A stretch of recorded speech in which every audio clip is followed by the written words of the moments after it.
5:30หา7:30เป็นช่วงเวลาที่แสงกำลังงามถ่ายรูปกำลังงามเลยเนี่ยเบิ่งวิวด้านหลังถ้าหากว่ามาไซสมูลแล้วบ่ขึ้นภูหัวโล้นก็เปรียบเสมือนว่ามาบ่ฮอดปัจจุบันนี้เฮาสามารถเอารถขึ้นมาถึงภูได้บ่ว่าสิเป็นรถจักรรถใหญ่คนมาเที่ยวหลายช่วงนี้ Ranger Sport รุ่น 4x2 ขับ2ล้อขึ้นมาได้แต่ว่าทางตมนี่ย่อมแต่ว่าทางสั้นนี่ถึงใส่ถึงกันเลยสปีดายสบายดีมาเยี่ยมยามพี่น้องเนาะหรือว่าหมู่คู่กับแมนพี่น้องกับแมนมากินข้าวแรงนำมาใส่สมบูรณ์แล้วก็มีพี่น้องหลายสมควรอยู่ได้มื้อนี้สิมายามพี่น้องเนาะกินข้าวแรงสามัคคีนำกันดนๆได้มาเทื่อหนึ่งเฮากลับจากบาดอ่าวเนาะพอดีตอนแรกก็มากินข้าวแรงยามพี่น้องก่อนที่ว่ามื้ออื่นเฮาจะขึ้นไปที่ภูหัวโล้นเนาะเป็นอีกจุดหมายปลายทางหนึ่งของนักท่องเที่ยวที่มาดินที่ไซสมบูรณ์โอ้ได้เฮือนใหม่อยู่นี่เนาะตามหาอยู่โอ้ยอยู่ไซห้องหมอนี่ห้องหมอขึ้นเลยนี่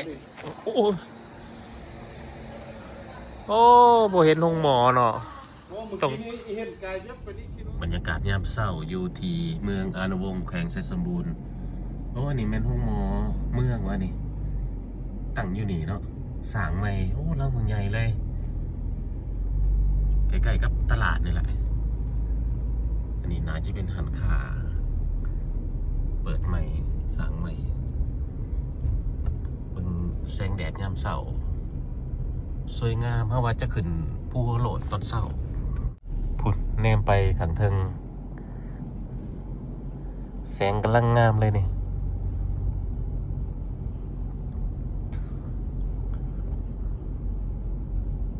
เป็นเมืองที่อยู่ถึงภูสูงใกล้ๆกับภูที่สูงที่สุดในประเทศลาว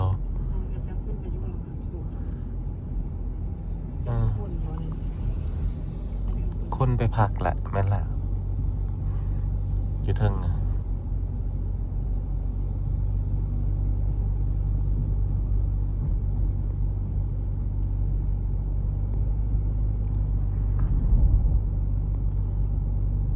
โอ้อยู่จอมสูงสุดนะคนขึ้นไปแต่เช้าเลยป้าตื่นบ่ไหวเมื่อคืนนี้สลองกันดึกหน่อยนึงเลยได้นอนพักผ่อนแต่วันนี้ก็บ่ได้สวยนะนี่5-6 โมงเช้า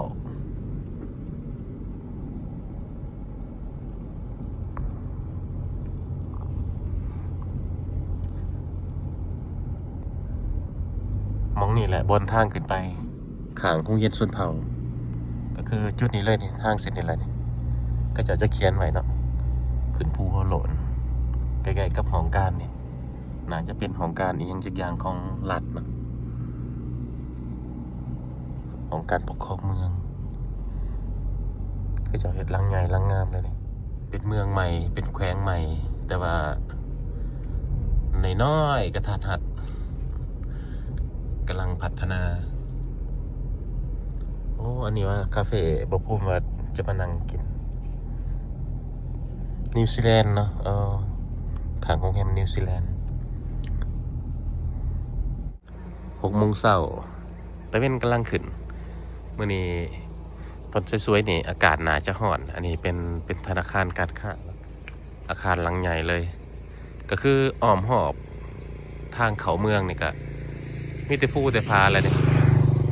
แบบนี้เลยท่านผู้ชมมันจะเป็นผาตั้งขนาดใหญ่เลยจอมภูจะมีเมฆหมอกลง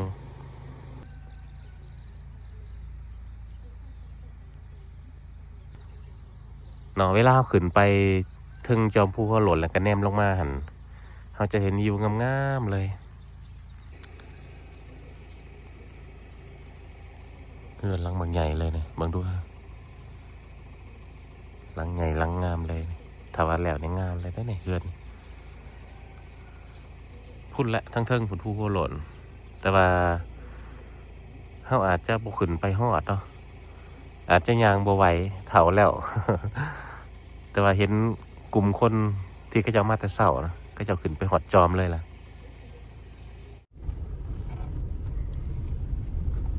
นี้เป็นจุดเก็บปีเด้อ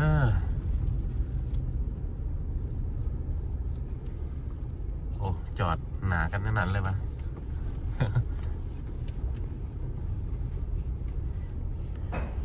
ที่เฮาแนมเห็นน่ะก็คือทางขึ้นไปเด้อท่านผู้ชมสั้นสมควรได้เนาะถ้าว่ารถบ่แห้งปานใดก็บ่อยากให้เสี่ยงเนาะจอดไว้ลุ่มแล้วก็ย่างขึ้นไปเอาแต่ว่ามื้อนี้เฮาเอารถขับเคลื่อน2ล้อมาลองเบิ่งเนาะล่าสุดอยู่ที่จอมภูหัวโหลนบ่แม่นจอมที่สูงที่สุดเนาะก็คือเป็นบริเวณที่รถสามารถขึ้นมาแล้วก็มาจอดนี้ได้วิวกำลังงามเลยตอนนี้6:30ถือว่ามาเที่ยวช่วงฤดูฝนนี่เป็นช่วงที่งามหลายมื้อนี้ก็ขาดบ่ได้เนาะกับผู้จัดการส่วนตัวบางเทื่อเพิ่นก็เป็นผู้จัดการใหญ่บางเทื่อก็เป็นบิ๊กบอสใส่แว่นตาเจ้าบ่ใส่วะงามบ่ป้าอย่าขึ้นไปจุดน้ำแต่ว่าจะสิขึ้นบ่มากับพิงกี้พร้อมเนาะขาดไป2คนแอนนี่กับดาบี้นะเพิ่นค่าไปเสริมสวยงามไปหาถ่ายรูปแต่ละจุดพิงกี้ถ่ายลงส่องให้ FC ได้เบิ่งเด้องามบ่เต็มเลยป้าอยู่เทิงโอ้พอหาก็เห็นมึงกันป้าคนหลายแท้เบิ่งรถนะท่านผู้ชมนี่รถนี่สามารถขึ้นมาจอดได้เป็น2 วิวก็ได้เนาะไผว่ารถ2ล้อขับ2ล้อขึ้นมาบ่ได้อันนี้คือเป็น Ford เนาะ Ford รุ่นขับ2ล้อทางขึ้นมานี่สั้นขนาดแต่ขึ้นมาได้บ่จำเป็นใส่4 วิวเลยที่จริงก็ใส่ก็ดีเนาะแต่ว่าขึ้นมาได้2ล้อขึ้นมาได้อันนี้คือเทิงจอมภูคนขึ้นไปบักหลายๆเลยเฮาเคยขึ้นไป 2-3 เทื่อแล้วก็เลยว่าตอนนี้อาจจะบ่ขึ้นแล้วเนาะแต่ว่าถ่ายดันลุมนี่ให้เบิ่งงามคือกันสุดยอดบรรยากาศรถก็ขึ้นมาเรื่อยๆจอมนี่มันจอมที่สูงที่สุดเนาะที่เราเห็นนี่และจอมนี่มันจอมสำรองก็คือก่อนจะขึ้นจอมที่สูงที่สุดก็ขึ้นจอมนี่ก่อนเนาะมันจะมีทางย่างไปถ้าว่า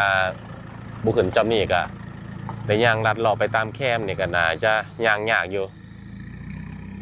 แต่ก็สามารถไปได้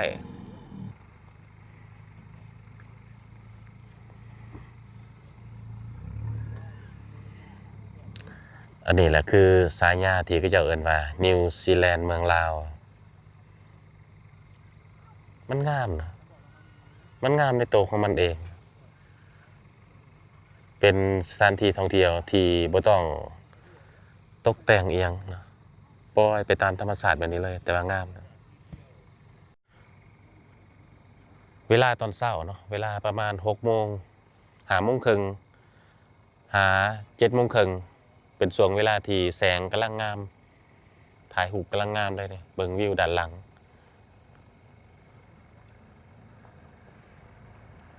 งามหลายเลยบ่ฮู้สิบรรยายจังไดเนาะมีแต่เบิ่งเลยนี่ถ้าว่าย้อนแสงก็อาจจะมืดหน่อยนึง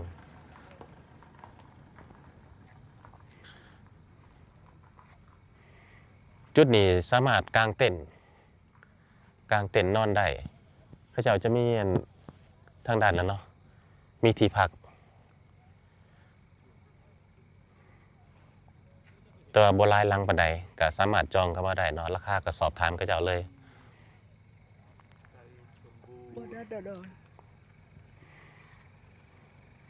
โอ้มีคนมากางเต็นท์นอนอยู่พุ่นน่ะไปเบิ่งบ่ขับรถไปเบิ่งบ่ย่างบ่ไปเบิ่งมุมนั่นไปเบิ่งมุมที่แตกต่างไปย่างมาเบิ่งทางนี้จังหน่อยโอ้เขาจะเอานกมานี่เป็นคู่เลยเขาจะเอานกมานี่ลาบได้บ่โอ้ได้แท้นกงามเลยโอ้ยไวแท้ไวแท้แนมนำกับบ่ทันถ้าเป็นเนื้อเห็ดอ่ะแซ่บเอา ปิ้งบ่ โอ้ร้าน อ่ะบ่ไปไกลเนาะบินอยู่นี่เนาะโอ้แต่ว่าปากเกิกเนาะแว่ๆมาพอกันอีกแล้วเมื่อก่อนเฮามาปีกายเฮายางกันมาพ่อเจ้าตอนนั้นน่ะทาง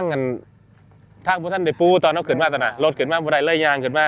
แต่ว่าตอนนี้ทางขึ้นมาเนี่ยปูซิมั่งเนาะเจ้ามีลูกเฮ็ดเวียกอยู่ผู้เบียบอ่ะ มี ซื้อว่างเปล่า บางเปิดแม่บางเปิด เป็นโมกันเลย โอ้พอซื้อยัง พ่อ โดย เราซื้อเฮ้อ ซื้อเฮ้อน่ะ เราซื้อเฮ้อ เราซื้อเฮ้อ เออ โดยผู้คนมาหลินไหล เออง ามคือเก่าง ามเราไปดูมาให้หู ได้ ภาพเอาวิวงาม โดยขอบใจเด้อ ดีใจ โดยขอบใจนกนี่ซื้อยัง กาลูด้าน กกาลูด้า เบลล่า แบบอันน่ะซื้อมันต่างหากเด้บ่แบบซื้อนกมาคอเนาะ คอ โอ้ ตัวนี้เป็นบูโกตัวนี้สกาเลต งามแท้เอามาจากต่างประเทศได้เนาะ แม่นะมาเดี๋ยว หรือว่าในป่าแถวผู้เบียดนี่ก็มีบ่ มี อุ้ย ขอบใจถ้าว่าเรามีโดรนก็สามารถบินเก็บภาพมุมสูงได้คือมีไฟจักรอะโอ้มอนรถเที่ยวมานี่เละเลยนี่ต้องได้เอาฮีทมาใส่แล้วนี่ ถ้ามันปล่อยให้เขาเข้าพี่ได้ก็สิใคร มันสิเละเบิดเด้ถ้าว่าปล่อยเบิดมันสิเละเบิดปล่อยเป็นบอลมองนี่เห็นมีเต็นท์หลายอันเติมนะเขาเจ้าคือสิแม่นนอนอยู่นี่เลยเมื่อคืนนี่ รถเอาไปพุ่นเลย เอารถมาจอดแล้วก็กางเต็นท์อยู่หันเลยนะคือสิเป็นสลองกันเบิดคืนถ้าว่าดีแท้ก็แนะนำรถแบบนี้เนาะเว็บนี่ก็ขึ้นได้คือกันเว็บนี่ก็ถ้าว่าเฮาขึ้นมาตัวจริงเนาะมันจะค่อนข้างว่าสั้นเด้เมื่อกี้นี่ค่าขับรถเลยบ่ได้ถ่ายนะอาจจะถ่ายตอนลงให้เบิ่งเป็นสถานที่ท่องเที่ยวที่คนนิยมเนาะอันนี้เว็บ125อันนี้ก็มีคนมาจองมาพักอยู่ได้ฮะคือเจ้าเฮ็ดใส่อยู่ทั้งภูเลยถ้าว่าคนนิยมหลายก็เจ้าหนาจะสร้างไปไล่ๆไปเองเนาะเนี่ยมีกลางเต็นท์อันนึงรถใหญ่นี่มีประมาณ50คันรถจักรกับประมาณพุ่นแหละประมาณเดียวกันเนาะจอดอยู่พุ่นหลายๆอันนี้คือบรรยากาศมื้อวันที่31 เดือน5 ปี 2026เนาะอยู่ที่ภูหัวโล้นเนาะเบิ่งนักท่องเที่ยวส่วนหลายจะเป็นคนลาวแล้วก็คนไทยมากๆนี่คนต่างประเทศแถวอเมริกายุโรปมันมีหน่อยเนาะนะก็จะมักไปวังเวียงมักไปหลวงพระบางนะแต่ว่าจุดนี้เป็นคนลาวคนไทยมักมาเห็นเต็นท์นอน3 อัน 4 อัน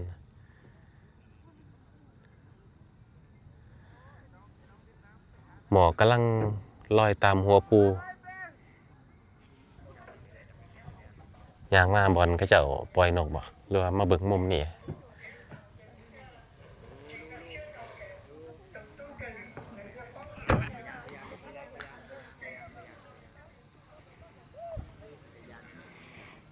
เอ้ารถขนาดคุ้นๆคือรถประดับดินบ่ขายเลยเรียกว่าบ่ได้ซ้ำไปรถเลย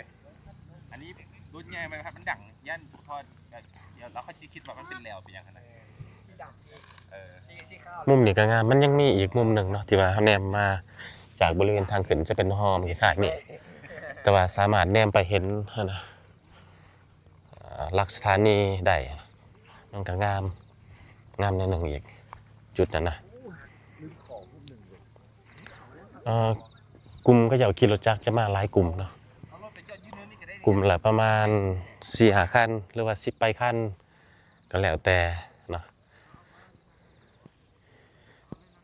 อาจจะมีบางครั้งที่เปลี่ยนบรรยากาศเอารถจักรมาจุดนี้นะก็จะบ่ได้ขายเครื่องเนาะถ้าว่าอยากกินกาแฟหยังก็ต้องได้ถือขึ้นมาเอาตังมานั่งแบบกระเจ้าเนาะนั่งชมวิวชิลๆเนาะซ้ำแดดออกร้อนๆแล้วก็อยู่บ่ได้แล้วก็ลงไปโอ้มีน้องผมมันเป็นหลุมระเบิดบ่จังใด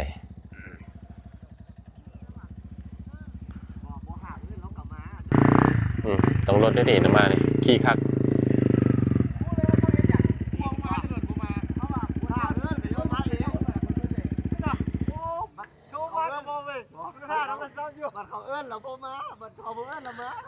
CF Moto ยืนขึ้นใส่หมวกยืนขึ้นใส่ ได้เฮียงดุนนะเห็นนะ CF Moto นะแต่ว่ามันกำขาดเนาะเอาขี่ถ่ายคลิปนี่มันอาจจะบางถ่ายคลิปบ่สะดวกเราต้องขี่แบบรุ่นออโต้ขั้นนั้นมันรถประดับดินนะ บ่ เด้อายุคนคือเลย ตอนแรกเห็นอยู่นึกว่าแม่น โมแมนบ่ บ่ หากบ่เห็นแล้วเนาะ บ่แม่นหากิน ข่าวสารมันก็เจ้า เขาจะวิดโดนน่ะ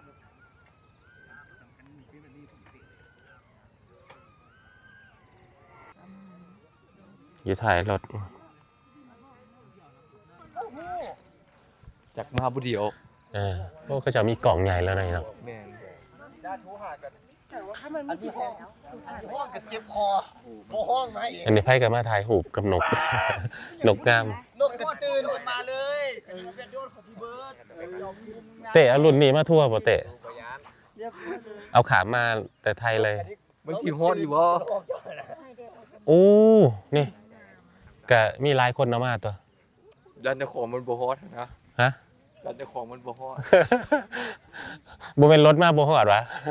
คนนี่แหละ น้ำกระจายไปได้เนาะ นี่ก็เจ้าก่อกองไฟเฮ็ดปิกนิกเมื่อคืนนี่แล้วก็นอน ฮะ มันห้าหนมันสูงที่สุดเลย มันสูงสุดแล้วนะคนขึ้นไปหลายๆได้จำสูงสุดคนขึ้นไปหลายได้ ยูฟูเรียมาคือพูดมันต้อง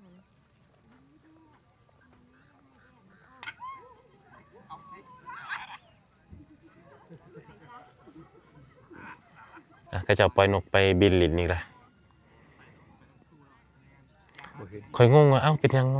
มันไปแล้วมันกลับมาบนเก่าอะนะ เขามีนกหวีดเด้อ พระเจ้าวันหุควมตู้มันหุควม นกมาคอพวกบินไปไกลเติบได้ฮะเบิ่งนกเด้อพาเบิ่งนกปลาบกหวีด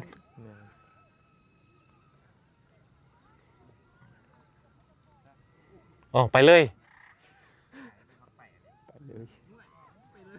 มากลางเต็นท์นอนอยู่นี่ก็คักไปอีกแบบเนาะกลางคืนก็พากันกินข้าวอยู่นี่เนาะ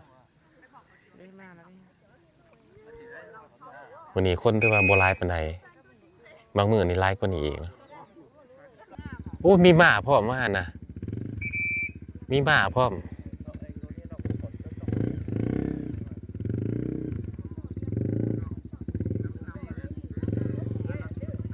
เสียงห้องมาแต่พุ่นล่ะโอ้นกบินไปไกลขนาดเลย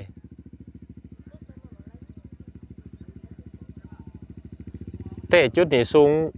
จากระดับน้ำทะเลหลายปานใดนะเบิ่งแงบได้บ่ ได้ครับ เห็นหมอกอยู่หน่อยหนึงแต่บ่ถึงขั้นเป็นทะเล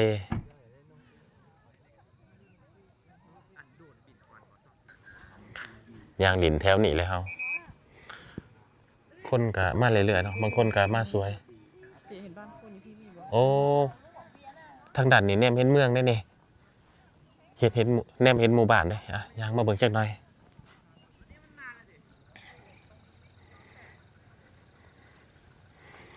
เหวนี่บ่อนเฮาแนมเห็นนี่บักเลิกๆได้นี่นะแต่ว่าลงไปกับกล้วยสิฮอดนี่บ่แม่นง่ายเลย นี่นะ ส่วนหลายคนมาแต่เวียงมาหลินนี่ จะไทย กับมาแต่ไทย คนในบ้านเองก็เจ้าก็น่าจะมาอยู่แต่ว่ามันอยู่ใกล้นะมันอยู่ไกลมันก็สิ้นตาพุ่นจอมพูที่สูงที่สุดทางด้านนี้เลยนี่จอมพูเบียอยู่ทางนี้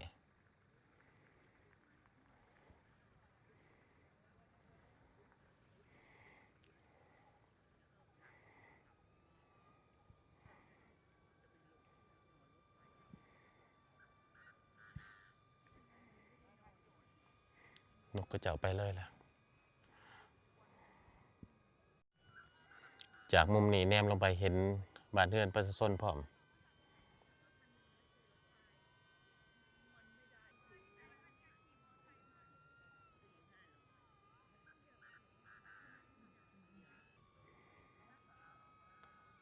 อยู่เทิงหัน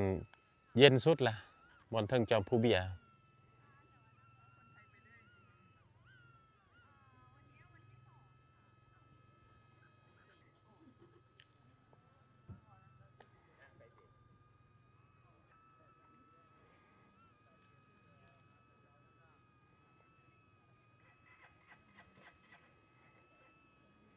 จักเทือเฮาขี่รถจักรมาบ่ขี่ขึ้นมาจอมนี่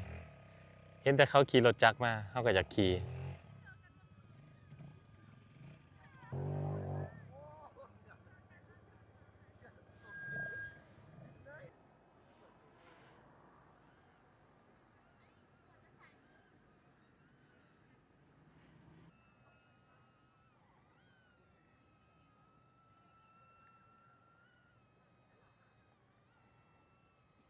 เราคือกลับมาไว้เนี่ย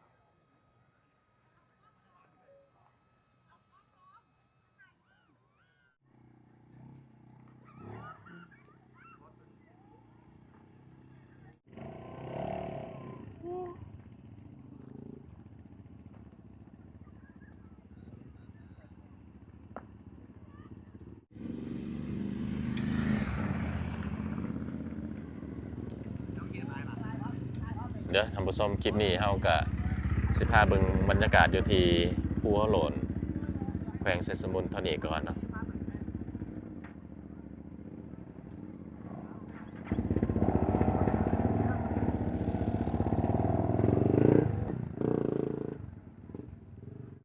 นี่รถนายไปรับดี นี่ดีนะเบิ่งความสั้นเด้อนี่เฮาบ่ได้ถ่ายตอนขึ้นเนาะตอนขึ้นนะกังวลว่าย่านรถมันบ่ขึ้นก็เลยถ่ายตอนกลับเนี่ยเบิ่งความสั้นทางเบิ่งเส้นทางรถนี่รถขับ2ล้อเนาะเป็นRanger Sport รุ่น 4x2 ขับ2ล้อขึ้นมาได้แต่ว่าทางตมนี่ย่อมแต่ว่าทางสั้นนี่เทิงไซเทิงกันเลยสบายหายห่วงกันนี่ทางแคบนี่ให้สิจอดผู้ขึ้นหรือผู้ลง ต่างคนก็ต่างบ่ยอมเนาะคือว่านะ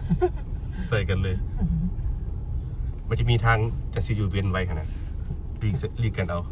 ผู้ลงนี่น่าจะจอดให้เนาะเพราะว่ามันเบรกมันง่ายกว่าเล็งขึ้นเนาะสั้นขนาดมองนี่เบิ่งความสั้น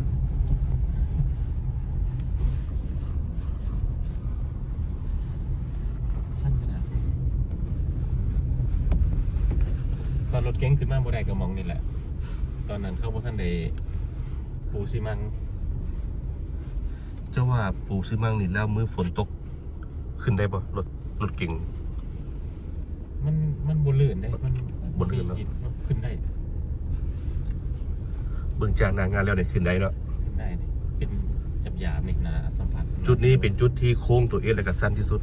นี่รถทั้งราคาอยู่นี่แหละ ตอนรถเก๋ง ถึงฝนตกหินลอยเนี่ยฟรี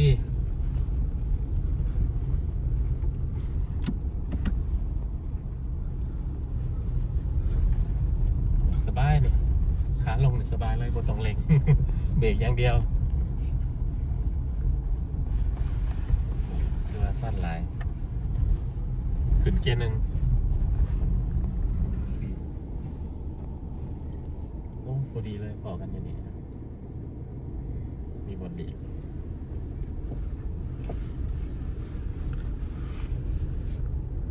เพิ่นเก็บ 10,000 กีบคันว่ามื้อหนึงมา100 คนได้ล้านกีบบ่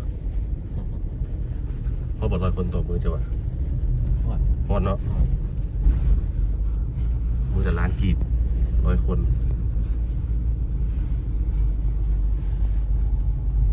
อันเป็นธุรกิจเลยเนาะให้คนมาสัมปทานบางบ่อนเนาะอาจจะเป็นมาขายของหมดเลยอิหยังต่างๆก็ วัน แล้ว นี้ แต่ ข้อยสิ เนาะ ถามเจ้าเด้อคันว่าเจ้ามาสมทานเขาให้เจ้าเฮ็ดเอาสัก1 งานแล้วกัน เจ้าเฮ็ดหยัง ข่อยบ่ เออ ข่อยจะเฮ็ดขี่สลิง ที่สลิงนะ จากจอมพูนั่นไปใส่ อ๋อ จอมพูนั่น เนี่ยบ่ค้านบ่ คอยสิเฮ็ดอันนั้นไว้ให้เจ้าระหว่างขี่สลิงวางกลางนะเขาสิเลี้ยงนกกระจอกเทศบัดสลิงมาผ่านสวนข่อยอยากสิเพิ่นก็เก็บค่าส้มพร้อมจังซี่นะ อ๋อ ข้าวเสาอยู่ที่ใส่สมบูรณ์มาแวะกินเฟอรอหาลายบอลบ่มีหันนี่เปิด เป็นวันอาทิตย์แน่นเฟอบ่มีถั่วงอกวะ มีแต่ว่าโหถั่วงอกไม่ลูก เอาหน่อยหนึงถอยเฟอ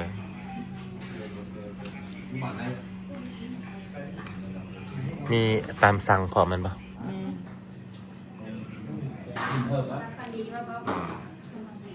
หลับก่อยซอยแซ่บมีถอดนกแอนก็มี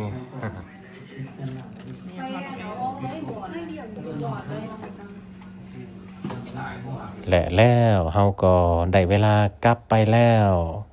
เอามีโอกาสเทื่อหน้ามาหลินมาเยี่ยมมายามใหม่สำหรับคลิปนี้ก็ขอขอบใจ